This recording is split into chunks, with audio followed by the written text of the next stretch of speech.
So you're working on that report? Right. It's actually a study, a research study on nursing education across the country. So we're going to do site visits and survey, and it's a 3-year study. It's wonderful. How's that for sound quality? I'm ready. Great. Okay. Okay. Well, one more sniffle. Dr. Benner, I really appreciate your willingness to sit down with us this afternoon. Your comments this morning were so inspiring. I wonder if maybe we could start out with if you could share a little bit about when did you decide to become a nurse? Well, I came to it late, actually. I was already in college, and I was very interested in sciences, and I loved zoology, bacteriology, and I also wanted to do international work. And at that time, I graduated from college in 1964, and it was really not that easy to do international work. And so I was going to do nursing, and I wanted to go to a country where I was going to do it as a missionary. And so I thought, well, I could do lab work. I loved science. And I found out that that was sort of like 13th on only on one person's list, and that I would need to be a nurse in order to do this. So I really backed into nursing. But once I started, I really fell in love with it, and it had the right amount of science and human relations, and just the challenge of being with people during times of great vulnerability or suffering, and learning how to do that well without encouraging all the sort of temptations of pathological helping, of wanting to rescue them when I couldn't, and learning how to be with people in those times taught me a great deal about life, and I found the practice of nursing really, really rewarding. I then went on to seminary and did 2 years of seminary work, again preparing to be a nurse in international setting as a missionary. But I became very disillusioned with the sort of colonialism and actually became sort of radicalized during my seminary training, so that when I was appointed to South Africa, if you can imagine, that was the last place in the world I could have coped with, because it was apartheid, and the racial injustice was even worse than it was in the United States. So that redirected me, and I stayed in the U.S. but was very glad for having backed into nursing. I've loved every moment of it. Well, if the definition of a leader includes the concept of influencing the behavior of others, when do you think you realized that you were a leader? Well, I think leadership is very much connected to your sense of agency, what your skill of interacting, and your skill of seeing something that needs to be done or needs to be changed. And so I had, early on, I had 2 occasions which were actually 3 occasions in the emergency room at Kansas City General Hospital when I was in seminary training. The first occasion was that there were prison cells in the emergency department, and I couldn't imagine that we would have prison cells. So while I couldn't control it on all the shifts, but on the shifts when there were usually only 2 nurses in this very busy emergency department, it was really wild. So I announced to the police officers that while I was on duty, I would never have a patient incarcerated in a cell, because they couldn't be adequately observed and monitored. And if they were sick enough to be at the hospital, they had to be where I could see them, observe them, take their blood pressure. And I didn't realize that I was creating what became a moral wedge and a change. I later went back to this emergency room, and the same police officer was still on that shift. He says, "Remember when you refused to take care of prisoners in the cells? The head nurse is now the cell. The head nurse's office is now the cell where you used to keep prisoners," and they stopped the practice. And I didn't even realize at the time that they also stopped the practice on the other shift. It was a kind of when they realized, well, no, this is really dangerous. What if you had someone die in those cells on your shift? And that was an untenable. But it's not as if, you know, it doesn't come up, I think, so often as if this is an important managerial thing to do. It has to do with your notions of good, and this violated every sense of my responsibility to patients, to put a patient in a situation where I was not able to observe their condition. And then another occasion occurred. We had a woman come to the emergency department having delivered on the way in, and all of a sudden everything stopped. I was relatively new on the unit at the time, while 3 different departments had to come and confirm the gender of the baby. Meanwhile, we did not know if there was another infant in the womb. We did not know if the mother, I mean, we couldn't adequately, safely take care of this newly delivered mother in the emergency department because of infection reasons, and it wasn't the best care. And I found out that they had had a mistaken identity, you know, several years before that created all kinds of lawsuits and havoc for the emergency department and hospital because they had mislabeled a baby girl as a baby boy, and so they had instilled all this bureaucracy to make sure this never happened again. And so I began saying, well, this is a ludicrous amount of response to this one-time error, and there is no reason why this identification can't all be done in OBGYN. So I just kept telling stories to everyone about this, and we did get it changed. But I think that's really what leadership is about, is taking a stand. And as you grow in your skill of seeing things and also in your social influence in an organization, your opportunity to advocate becomes stronger because you get more social coins and more savvy and more ability to do that. But I think the practice itself does not allow you to be fully a member or participant of the practice without taking a stand on behalf of patients as an advocate, as someone who holds their vulnerability in your trust. And so. Thank you. And you have already touched on some of this, but can you describe a situation in which you felt that you had to take a stand that was controversial, unsupported, or unpopular, and what was it that made you feel that you had to speak out? Oh, I have had a number of. Again, that's always happened to me. When I don't know why I'm so going back to early practice, but I think early in your practice, these things feel more threatening than they do later. Later, they become easier to pull off. But certainly in the early days of my practice, just running into racial barriers and boundaries that were unjust and just refusing to comply. And then even when I began my research program after my doctorate, I had become really, really interested in articulating the knowledge embedded in nursing practice.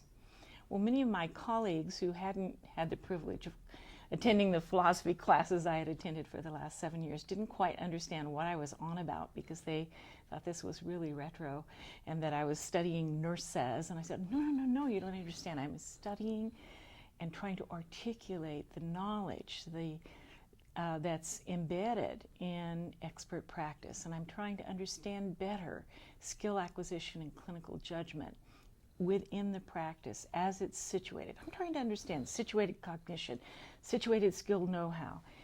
And really, all of my colleagues said this research program will go nowhere. You won't be able to get funded. They were right about that. I had trouble getting funded from NIH, but I was able to get foundation funding. And because I knew in my heart of hearts that we had in our practice so much new knowledge development that we had not yet articulated in theory or even made explicit to ourselves, that this articulation project was terribly important for knowledge development. And I must say, it took about 20 years for my academic colleagues to really say, I sort of get what you're doing now. I understand what you're doing. And I don't know why I felt so strongly about that. I think it was from my own understanding of the on-the-ground knowledge of nursing practice that was so marginalized and trivialized and overlooked that I had just a sense of urgency that we engage in articulation research and give voice to that practice and that knowledge embedded in practice. How did you resolve or address that response that you had that in terms of the opposition or marginalizing? I just kept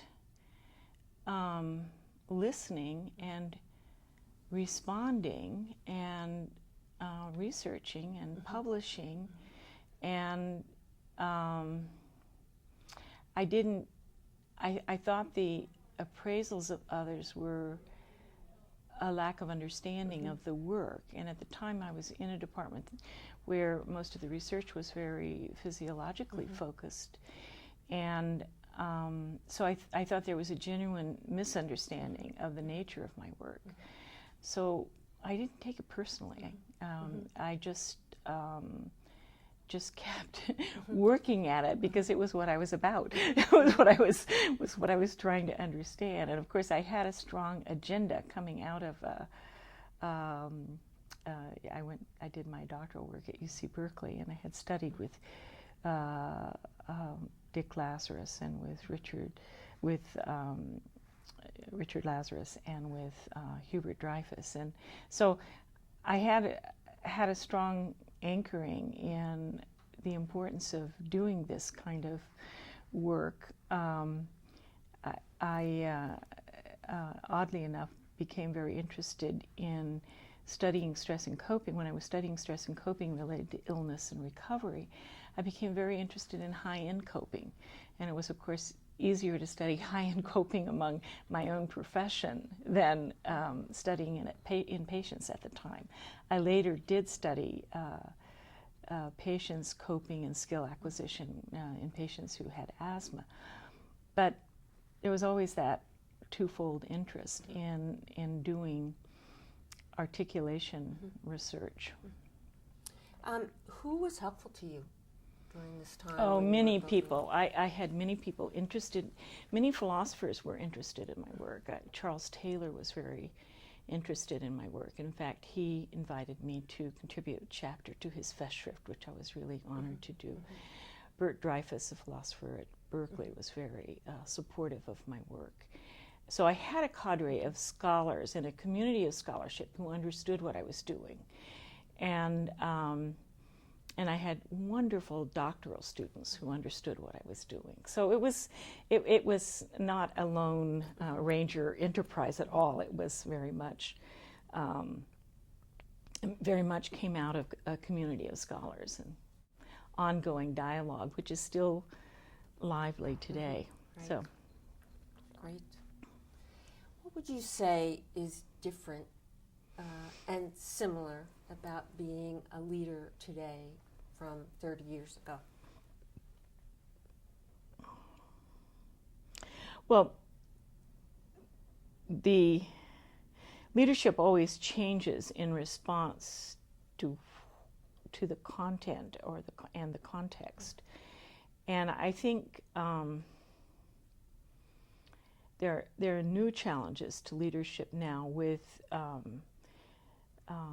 ever increasing information explosion, and we're on the brink of biotechnology, which is going to be a whole new age of informatics coupled with biology and genomics. So there are unprecedented kinds of social issues. I think, though, that at the heart of leadership is always seeing what the issues are and articulating them, even if you don't have a solution. And I think being a student of the social movements, the concerns, the advancing technology, I think we've just come out of a period of what Bill Sullivan calls technical professionalism. I'm not sure we're out of it completely yet, but I think the vision of highly specialized experts who do a delimited area of work in a very specialized way, the period of the Masters in Business invasion into hospitals during the HMO revolution has rendered many of our institutions unfit for the practice of nursing or medicine. And so I think we need to renew, and again, this is Bill Sullivan's term in his wonderful new book, Integrity in Work. We need to renew civic professionalism so that we have institutions that are fit for the practice of medicine and nursing. I think healthcare is not like a business, and the business metaphor is not an adequate model for healthcare, even though it, of course, is part of the economy and there are business sides to it. In the end, it's a societal good, and that if we allow it to be eroded as a mere commodity gobbled up by an ever-encroaching capitalism, it's a problem. Mm-hmm. What advice would you give senior students today graduating in nursing? I've spent my whole life writing about that. Mm-hmm. I think to recognize that as a new practitioner, either as in medicine or in nursing, that you're entering a very complex, underdetermined practice, and that in practice is a way of knowing in its own right, and that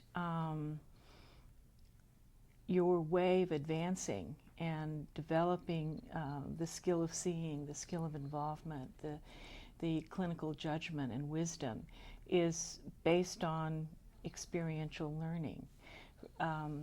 Even, for example, the skill of engagement or involvement with patients.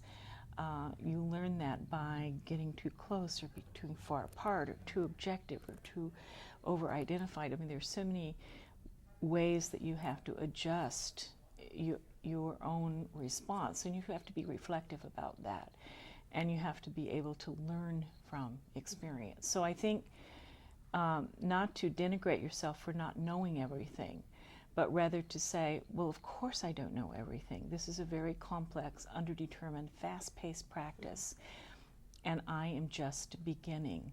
But I will be responsible for learning from my experience, and that's all anyone can ever promise.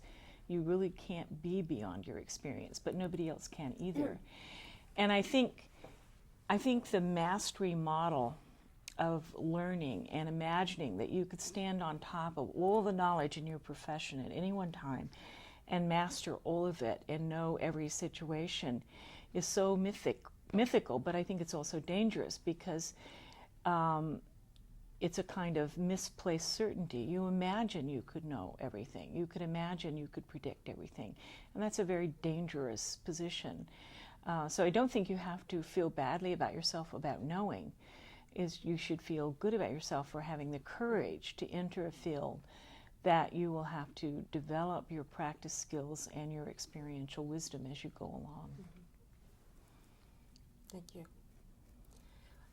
What would you say has been the professional contribution of which you're the most proud? Maybe you could talk about it for a few minutes. I often say I've never done anything more important than the individual and work with families, either as a visiting nurse or as an ICU nurse or a nurse in an emergency room. I think the practice of nursing has profound, is really, I've never done anything more profound, I want to say that. But of course, I've spent my academic career doing articulation research, trying to make that practice more accessible, trying to capture the knowledge that's embedded in practice. And I think to move and to create a strong body of work that suggests that practice is a way of knowing and not just a mere technical application of scientific and technical knowledge has been a solid contribution. I think also studying the nature of clinical judgment as clinical reasoning across time about the particular, through changes in the clinician's understanding and changes in the patient's condition, is a subtle but an important contribution, because so many people today misunderstand clinical judgment as the mere application of evidence. It can never be that. It is always inquiry and dialogue with the evidence in relation to the particular. And then I think sort of describing in detail and articulating the changes in the way you understand the world as you progress as a nurse has been a contribution that I think has been helpful to nurses learning to progress and learning that they that there are predictable changes, that at the competent stage you can feel like you walk into a block wall or feel in crisis until you change the way you organize your understanding. So I think all of those things are, I hope, together form a song. One last question, and that is, given your work of novice to expert, and what can we offer hospital administrators and nursing administrators today who are under such pressure to want nurses to be up and fully functioning as fast as possible, to help them understand that this is a process? Right. Well, I think hospitals as an industry have not taken seriously nursing as knowledge work, and nor have they taken seriously enough until the patient safety movement, the complexity of the practice and the dangerousness of the practice. And so there's a tremendous amount of local specific knowledge in every institution, and that's developed in that institution. It is the responsibility of administrators to orient and bring practitioners into that new practice community. Your own practice style changes depending on the resources that are available to you in a particular practice context. I think the most ludicrous thing is to imagine in such a complex, fast-paced, underdetermined practice, you could have any recruit at any stage come into a hospital with its own local specific knowledge and expect them to just practice seamlessly as if they were working with factory, conveyor belts of repetitive tasks. No, it's highly relational, it's highly knowledge-based, and patients are not hospitalized unless they're fairly unstable, and therapies are organized along patient responses, and so hospitals need desperately to engage in articulation research of their own, capturing the experiential learning, which is very expensive to patients and to nurses and to physicians, to capture that experiential learning so that the knowledge embedded in that local setting becomes collective and cumulative, and you have a self-improving practice instead of deteriorating practice. And are there any last things that you would like to share about the wisdom that you've sort of built up over the course of your career that would be helpful to practicing nurses as well as student nurses? Oh, that's a puffy question, don't you think? It's a bit of a puffy question. I don't think ever wisdom, if it happens, is experienced as a possession. But I think that I think nursing really has come of age. It's time for nursing to come of age, and it's time to extend the respect for our practice both within and outside the practice, so that people realize the implications of the nature of caring for the premature infant, caring for the the patient in recovery room, in the day surgeries. The work is highly, highly complex and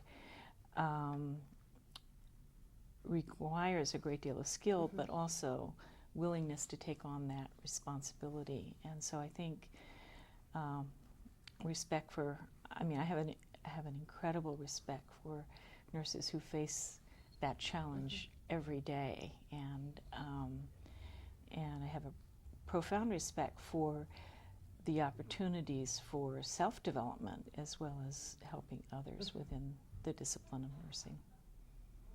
Well, thank you very much. This has been really delightful to have the opportunity to talk with you. And thank you. I know students and nurses will really greatly look forward to viewing this video. Thank you. Thank you. Thank you.